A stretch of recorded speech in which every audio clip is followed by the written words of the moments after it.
Hola a todo el mundo, en esta sección de mi canal de YouTube voy a hablar de mis referentes, de su biografía y de por qué los considero mis referentes. Y ojo que matizo y remarco que son referentes y no ídolos, porque no creo que sea sano idolatrar a nadie ni perder el culo por nadie famoso que nunca sabrá de tu existencia. Y el vídeo de hoy tratará sobre Alan Moore. Bueno, voy a estrenar esta nueva sección del canal de YouTube hablando esta vez de Alan Moore, que supongo que es uno de mis referentes más conocidos porque lo repito muy a menudo, también porque esa estantería de ahí atrás está petada de obras suyas, así que creo que a nadie le cogerá por sorpresa, y vamos a repasar un poco la biografía de Alan Moore, los puntos interesantes que tiene y por qué yo le considero un referente. Alan Moore nace el 18 de noviembre de 1953 en Northampton. Nace en una familia humilde, su calle está iluminada por farolas de gas todavía, y nace en una casa de protección oficial, una especie de casa de protección oficial victoriana que ofrecía el ayuntamiento a familias con pocos recursos a cambio de una renta muy baja. El baño de la casa, de hecho, está situado fuera, como si fuera el siglo XIX. Desde pequeño, Alan Moore se interesa por los cómics y por los dibujos. Un día, estando enfermo, con unos 10 años, le pide a su madre que le compre un cómic de Nighthawk, porque él no puede ir estando enfermo a la tienda, y le describe más o menos la portada para que su madre la pueda comprar. Pero su madre no le trajo un cómic de Nighthawk, sino el Fantastic Four número 3, que también encaja con la descripción que Alan Moore dio de esa portada, que sería en un grupo de hombres uniformados y tal. A partir de ahí, leyendo ya los cómics de Marvel, Alan Moore se aficionó todavía más y eso expandió su imaginación bastante. O sea, realmente para la época los cómics de Fantastic Four de Stan Lee y Jack Kirby eran brillantes, con algunos altibajos, pero brillantes. Conforme va entrando en la adolescencia, Alan Moore empieza a contactar con otra gente interesada en el mundillo del cómic. Se hace amigo del también autor Steve Moore, que comparten apellido por pura casualidad, no es que sean familia ni nada, pero comenzarían una larga amistad. De la mano de Steve Moore, Alan también se sumerge un poco más en el mundillo underground, en los cómics más satíricos, con más crítica política, etc. El primer trabajo de Alan Moore publicado es un dibujo en la revista Cyclops en 1969. Dibuja con un estilo muy underground debido a las influencias que ha tenido estos últimos años y vamos, aquí podemos ver el estilo de dibujo que tenía. A los 17 años, sin embargo, Moore es expulsado del instituto por traficar con LSD. No os preocupéis, o sea, aunque no pudiera seguir estudiando cursos reglados, se iba a la biblioteca y devoraba libros. Está claro que aprendió por sí mismo y tiene un bagaje cultural enorme. También seguiría en contacto con la LSD, consumiéndola, que sepamos no volvió a traficar, pero sí consumiría LSD ocasionalmente. Y la peor parte es que tuvo que ponerse a buscar trabajos de mierda. Alan Moore se dedicó durante esta época a trabajos como esquilar ovejas, ser mozo de almacén o portero de un hotel. Pero a la vez, en sus tiempos libres, también empezó a escribir y a ensayar música. Como veis, domina unas cuantas disciplinas, es un poco hippie, vamos, tiene pintas de hippie, consume LSD, dibuja, toca música, hace un poco de todo. Con solo 20 años se casó con su novia, Phyllis, a la que había conocido en un cementerio, porque, como veis, Moore es un tipo un poco peculiar, así que tampoco podía conocer a su novia de una manera normal, parece ser. Se casó y continuó con lo suyo hasta que Phyllis quedó embarazada de la primera hija de Alan Moore. Ante la dificultad para llegar a fin de mes, Moore decide ponerse en serio con el tema de los cómics y ver si puede ganar dinero de ahí. Durante esta época utiliza varios seudónimos, escribe una tira llamada Maxwell the Magic Cat para el periódico, y continúa avanzando un poco en el mundillo, pero poco a poco se da cuenta de que no da lo bastante de sí. O sea, no se ve capaz de escribir y dibujar a un nivel como para mantenerse sobresaliente como artista del cómic. Entonces decide dejar el dibujo y dedicarse solo a escribir, lo que es curioso porque eso, su primer trabajo publicado fue precisamente un dibujo, no escritura, pero a partir de este momento ya deja el dibujo y se dedica a escribir. Moore es contratado por la rama británica de Marvel, donde guioniza cómics como Star Wars y Doctor Who, como licencias, claro. También es contratado en la revista 2000 AD, Durante este tiempo tiene una segunda hija y después pasa a la más popular revista Warrior. Ahí ya se empiezan a publicar obras un poco más serias. En esta época Alan Moore escribe Marvel Man, que después sería reeditado como Miracle Man por temas de derechos precisamente con Marvel, y también empieza a escribir V de Vendetta, un cómic con bastante contenido político y bastante conciencia antifascista, vamos. A Moore le interesa la política y es de una opinión bastante libertaria y antifascista, sobre todo. Tampoco le gusta mucho el capitalismo. Alan Moore se mueve por ese rango de anarquismo, comunismo libertario, etc. Por donde me parece más ético moverse, por cierto, tengo que añadir. Desde luego más ético que defender el capitalismo, defender a los nazis ya es, así que bien por ahí. Después empieza a escribir Capitán Britannia para la Marvel británica. También forma un grupo de música, los Sinister Ducks. Think of them waddling about in the dark. Ducks, quack, quack, quack, quack. Sneering and whispering and stealing your cars, reading pornography. Y publicará la balada de Aloy Jones, por ejemplo, que también es considerada una obra bastante buena. Y en 1983 le llaman de DC. Ya no ramas británicas, sino DC, lo que es el mercado estadounidense, para que le guionicen La Cosa del Pantano, una serie ya empezada por Len Wein. Alan Moore acepta, pasa a escribir La Cosa del Pantano y poco a poco va cambiando mucho la serie y cambiando toda su temática y básicamente apropiándose del personaje y desarrollando un montón de ideas nuevas, incluidas el personaje de Constantine, por ejemplo, John Constantine, que probablemente pasaría a ser más famoso que la propia Cosa del Pantano, etc. Por esa misma época, además, Alan Moore deja de trabajar para Marvel porque considera que Marvel ha tratado mal a Steve Moore, ¿le recordáis?, y a otros artistas. Alan Moore está bastante comprometido con la defensa de los derechos de autor de las obras y básicamente lucha contra las grandes editoriales, por así decirlo, y después de esto ya deja de escribir para Marvel. En DC tiene una época bastante fructífera y le dejan escribir cómics de Superman, de Green Lantern, Batman la broma asesina, que narra un posible origen del Joker, que es el que más ha trascendido, vamos, y va extendiendo su influencia por DC.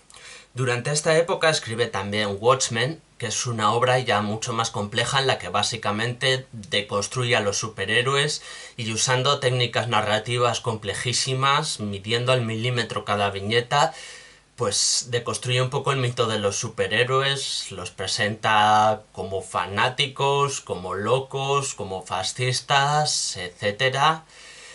También en sus obras, como V de Vendetta, Watchmen, por ejemplo, abandona el uso de los bocadillos de pensamiento y usa otros recursos que influirán muchísimo a la mayoría de autores del cómic estadounidense. Vamos, lo normal es que casi nadie use bocadillos de pensamiento porque Alan Moore dejó de usarlos. Tiene fama además de crear guiones complejísimos en los que se pasa páginas describiendo una sola viñeta. Su obra es muy densa y yo creo que ya aquí empieza a trascender como el mejor guionista de cómics del mercado en ese momento. Watchmen arrasa, tiene muchísima influencia y es considerado una obra maestra.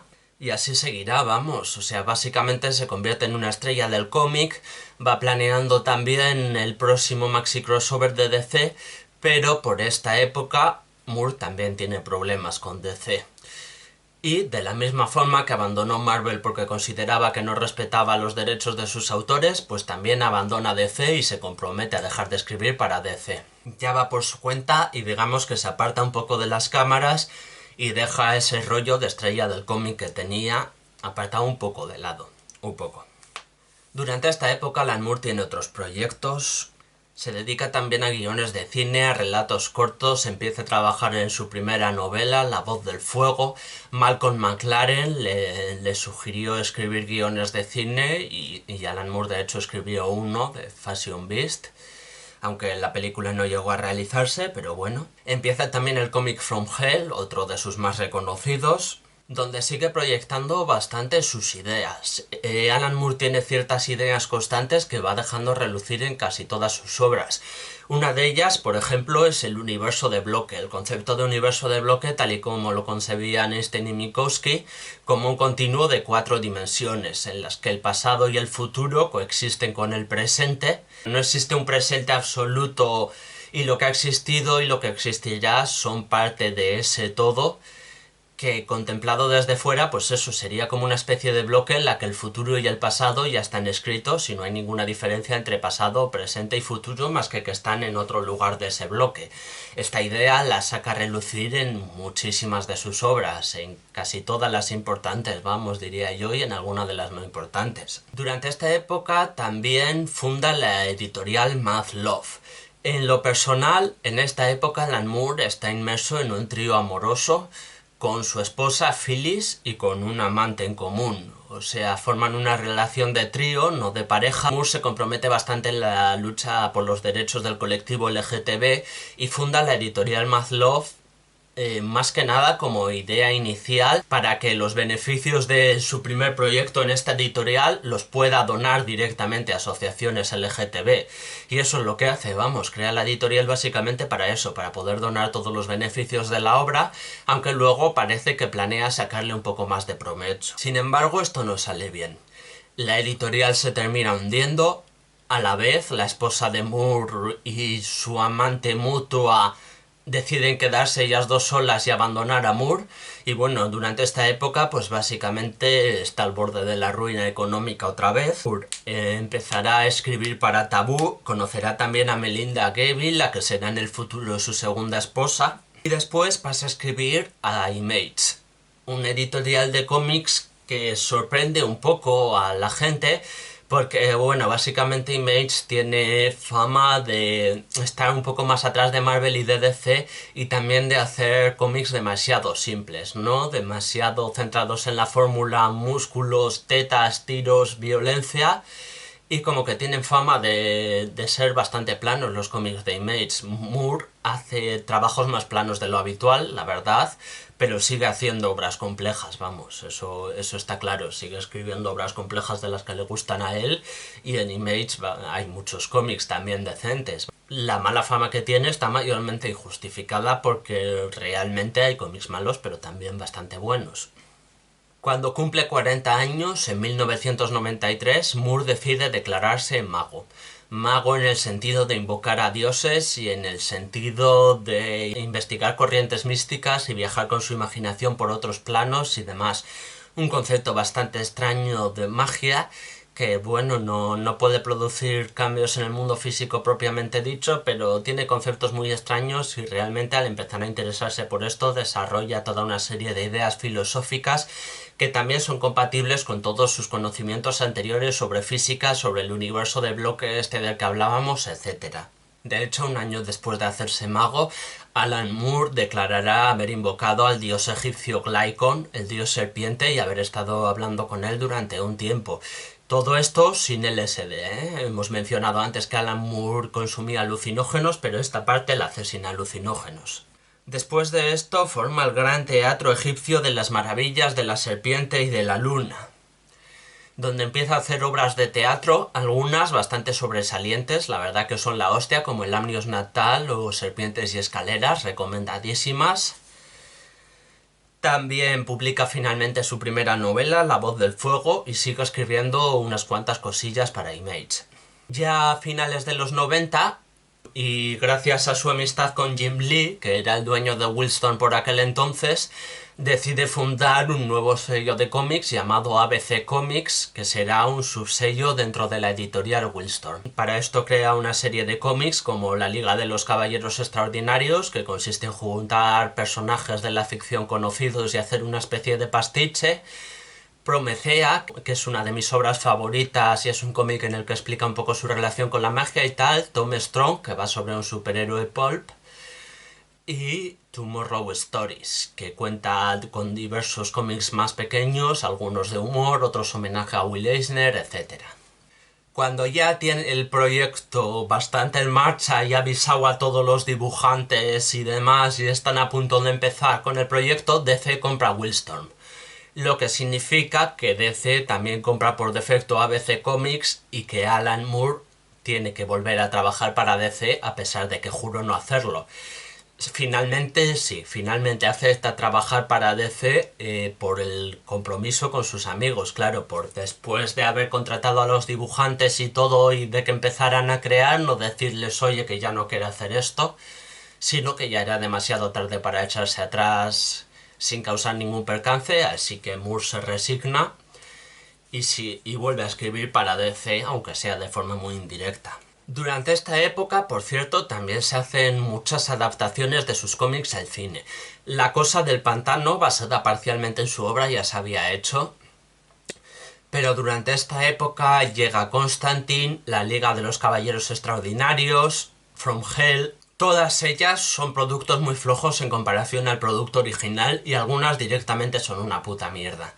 Esto a Moore no le gusta un pelo y empieza a desarrollar una versión cada vez más profunda hacia el hecho de que sus cómics se adaptan al cine, hasta tal punto que finalmente reclama no aparecer en los títulos de crédito y no ver ni un centavo de los beneficios, por pura coherencia. Vamos, Moore podría estar ganando dinero con las adaptaciones al cine de sus obras y decidió no hacerlo simplemente porque le parecían una puta mierda y una falta de creatividad.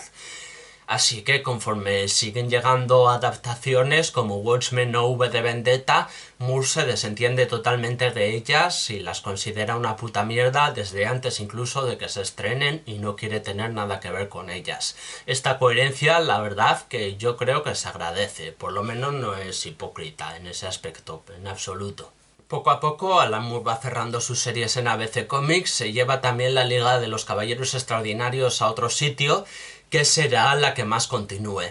De hecho, el resto de series de ABC Comics compartían un universo en común, mientras que la Liga de los Caballeros Extraordinarios tiene su propio universo. Así que, bueno, ese lo va desarrollando más, va haciendo más secuelas, el Black Dossier, por ejemplo, es buenísimo, las miniseries spin-off de Nemo, etc. Y luego vuelve también a temas que ha tratado a lo largo de su obra, como Lovecraft, creando una especie de universo mezclando obras suyas como The Courtyard, Neonomicon o Providence, y creando una especie de universo en homenaje a Lovecraft. Estos serán los dos últimos cómics que escriba Alan Moore, la Liga de Caballeros Extraordinarios por un lado y el tema del universo de Lovecraft por otro. Después de esto ya decide retirarse del mundo del cómic y dedicarse básicamente a descansar, que ya va siendo hora, y escribir de vez en cuando alguna otra cosilla. Entre alguna otra cosilla incluimos su segunda novela, Jerusalem, que es un tochazo impresionante en el que desgrana todas sus ideas, escribiendo con diversos estilos y haciendo un homenaje a toda la literatura británica. Y bueno, el libro básicamente es más largo que la Biblia, o sea, literalmente más largo que la Biblia. Yo todavía no he tenido la oportunidad de leerlo porque no ha sido traducido a castellano. El traductor lleva muchos años ocupado con esa obra porque, vamos, el volumen del libro es la hostia. Pero espero leerla y hasta aquí llega la carrera de Alan Moore.